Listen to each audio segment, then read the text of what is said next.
I'm Louise Fletcher and I help artists find their own creative voice, and I'm standing in front of two things that maybe look like I don't know what I'm doing because they're not working. And over the last few weeks I've been talking about what I do when I'm stuck and blocked and paintings are not working.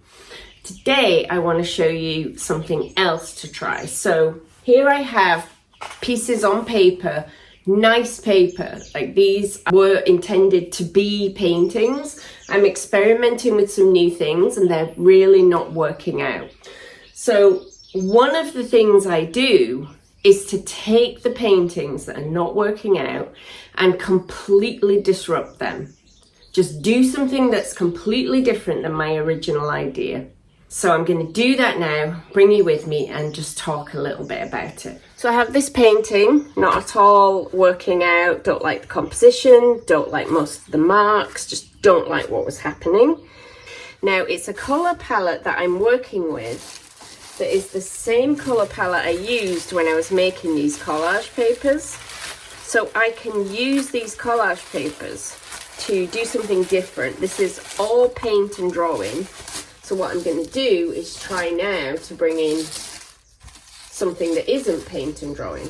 So I've got my pile of papers. What I'm going to do is flick through it and look for something that really appeals, and then just go to town starting to add papers to this. Some of these are transparent tissue and some of these are not transparent, like this one. I'm pulling out by instinct the ones I really want to use, not by thought, not by planning, just like instinct. Oh yeah, that one. Instinct. Oh yeah, that one. Because I'm blocked, what's important here is that I don't try and make something good, and instead I just focus on making something happen on the surface. I've also got scraps of other types of paper. So I do love my ledger paper and my lined paper. That's just a small scrap. I'll pull out some other scraps, not doing it to make a composition, but doing it to give myself a fresh start. So like, there we go. Now we've got something else happening. Might not be something I love, but I've got to move quickly, do things quickly, not get tied up in trying to compose. I'm already much happier because I'm just interested in what's happening now. Even though I'm not making a composition, I'm picking, do I like, do I not like? Is it making me feel good? Is it making me not feel good?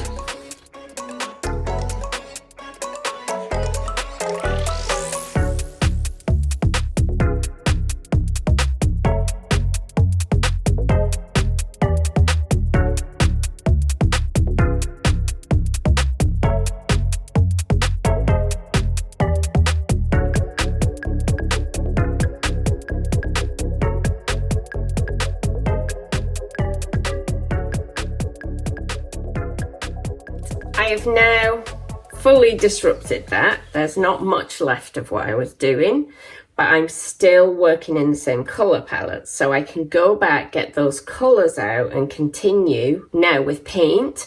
But I think what I'll do is first start with some white paint. So I wouldn't always disrupt with collage. That's my choice today because I happen to be working with collage papers.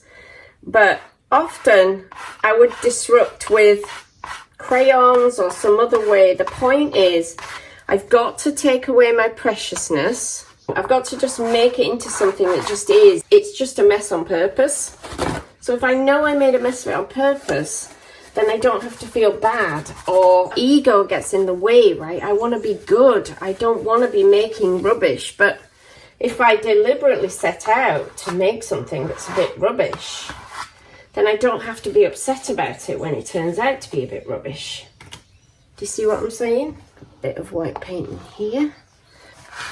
And get here. Just blending in the edges of these papers and creating more white space to work on. But I have now disrupted that enough that when the white's dry, I can put some more paint on, and I'm reacting to what collage is here plus what paint's left. So I'll see, right, I've got a little bit of green here, maybe I'll put some green over here. I've got this orange, what can I do with orange? And that will either set me off on something interesting or just be another dead end that I'll then disrupt again. But doing this gets me out of that mindset of, oh, my paintings are not working. Hopefully that's making sense.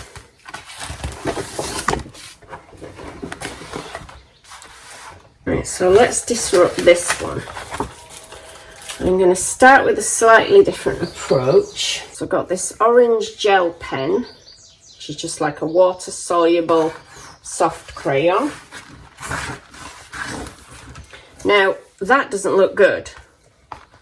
So I've got to do something about it now because I've messed it up. Sometimes when we're feeling a little bit precious, and so we don't want to mess up something. If you just do that. Now I've got this roller which I cut some bits out of so it makes a pattern. There we go, it makes that pattern when it's not too full of paint. Can you see the marks it's making?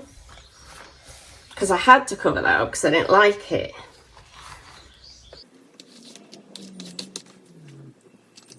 So already I've changed the dynamic. If I rub this on, I don't have to have the patterns. If I rub it in like this, I can just get white paint on. Right, I've still got bits of what I'd done, but a lot of it is gone now and I'm free to do something else.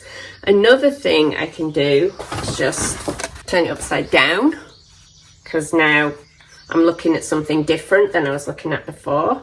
I'm going to get this dried off. This is a piece of transparent tissue that I just covered with green paint. And I'm thinking I quite like the look of that there. So I might just tear that off. Make an interesting shape instead of a straight edge. I don't like that that goes almost halfway. Now what else can I do that would be quite a big change? I've got this very dark green with the writing that I absolutely love. I like it against that green. One of the things I like on here is the writing I'd written with the wrong hand and it'd come off the edges, but I could add some more of that in. I just like when little bits of this come through. So I'll be covering most of it up, but I just like to see bits of it. I also like scribbles. I'll do some of that. I've torn that paper, so I'll just tear that off. I want this to be about this green, but what's a nice contrast to that green is this fluorescent orange. These are quite nice because they bring in green and orange. Quite like them just as they are. And I don't know how they'll look when I put them on because it's transparent.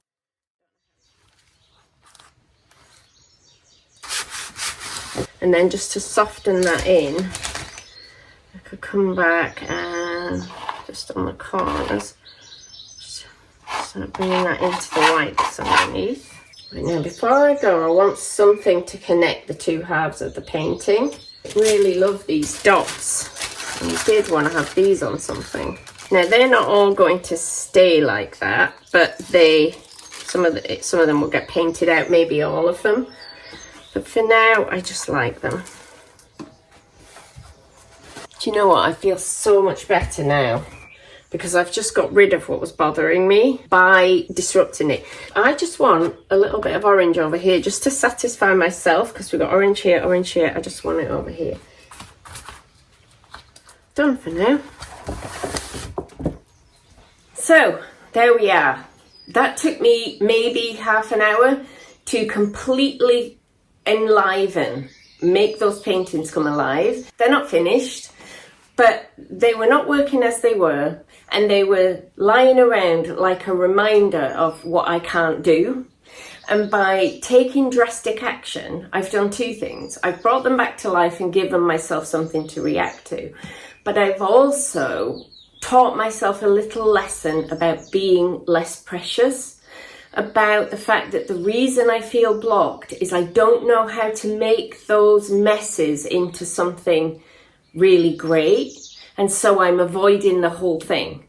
If I just give up on the idea of making something great and just instead decide to do something drastic, now I'm moving forward again.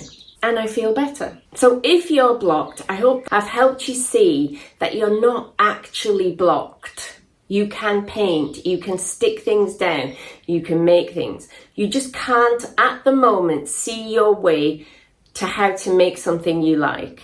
That will come, but it will only come if you take action. So making collage papers, working on small compositions or studies, or completely disrupting paintings that are in progress are 3 of my favourite ways to get myself moving in a creative block. That's it for me this time. I'll see you again soon.